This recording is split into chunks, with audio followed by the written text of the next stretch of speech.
Awak nak tanya saya ke nak uji saya? Saya betul tanya Ustaz, apa hukum sembahyang di tandas? Tandas tempat najis, kotor, tempat setan. Sebelum masuk tandas kaki kiri, Allahumma inni a'udzubika minal khubuthi wal khaba'is. Macam mana sembahyang di tandas? Saya bekerja di luar negara cari makan. Supervisor saya tak bagi sembahyang. 5 minit supervisor, no, tak boleh. Kenapa? Time is money. Tak boleh sembahyang. Jadi macam mana? Saya pergi ke toilet tandas, saya ambil kain, saya sembahyang dalam tandas. Ada orang yang hanya ingin cari makan, sembahyang pun payah. Kita masjid besar, tak ada alasan untuk tidak sembahyang. Saya jawab, kalau begitu keadaannya, daripada engkau tak sembahyang, sembahyanglah, usahakan jangan sampai ada najis, bersih. Begitulah Allah Subhanahu wa ta'ala. Kita kalau tak kita bandingkan diri kita dengan orang lain, kita merasa kita lebih susah, kita lebih sulit, kita lebih payah. Padahal nikmat Allah amat sangat banyak untuk kita. La in syakartum la azidannakum. Kalau kamu bersyukur, maka Allah akan tambahkan nikmat lagi kepada kamu. Maka kita disuruh banyak bercerita. Dengan banyak bercerita mendengar, kita akan bandingkan diri kita. Oh, ternyata ujian saya, kesusahan saya belum ada apa-apanya dengan orang lain. Nabi Musa dihalau, ditangkap. Nabi Ibrahim, Nabi Isa ingin disalib. Nabi Muhammad sallallahu alaihi wasallam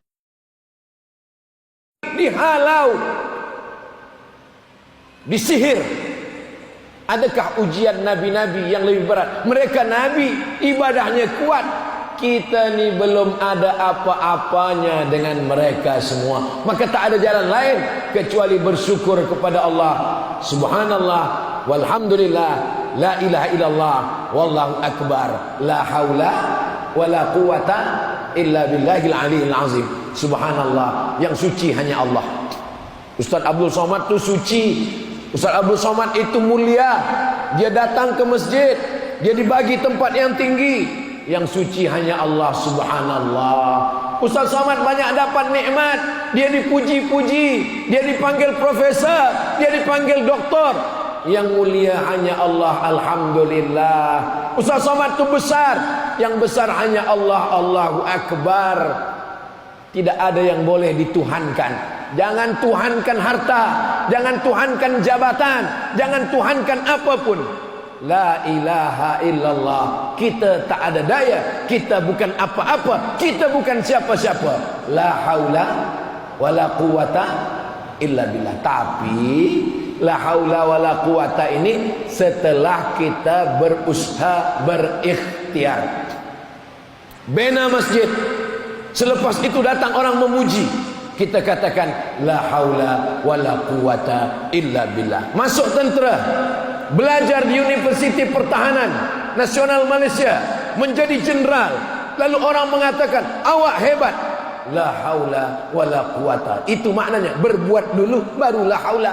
Ini sekarang banyak budak-budak tak belajar, tak sekolah, tak masuk college, asyik main game online, makan tidur. Datang ayah dia bertanya, kenapa awak buat macam ini? La haula wala quwata. Ini bukan ajaran Islam. Ajaran Islam la haula wala quwata itu adalah mengalahkan hawa nafsu kita. Ustaz Abdul Somad bagi tazkirah ke mana-mana.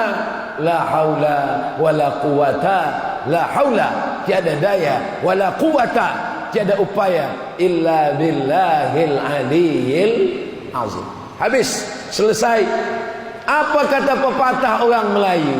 Mumbang jatuh, kelapa pun jatuh. Kelapa tua hitam kulitnya jatuh, tapi kelapa muda pun boleh juga jatuh. Tegaklah di bawah pokok kelapa. Kelapa tua jatuh, kelapa muda jatuh, putiknya pun jatuh, mayang pun jatuh, mayangnya pun juga jatuh ke bawah. Maka kalau kita dibagi Allah hidup sampai hari ini, Allah masih suruh kita beramal soleh. Kawan saya sepermainan, mandi di sungai, mati. Sahabat saya sama-sama di university, sekawan, sepagi, setempat makan, meninggal dunia. Malam tadi cikgu saya meninggal dunia. Kenapa Ustaz Abdul Somad masih hidup hari ini? Berarti Abdul Somad amalnya masih kurang.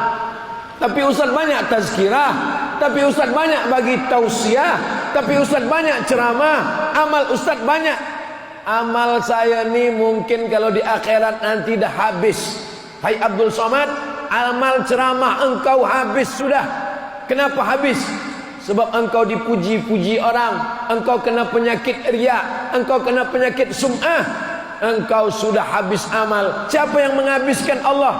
Viewer, follower, subscriber.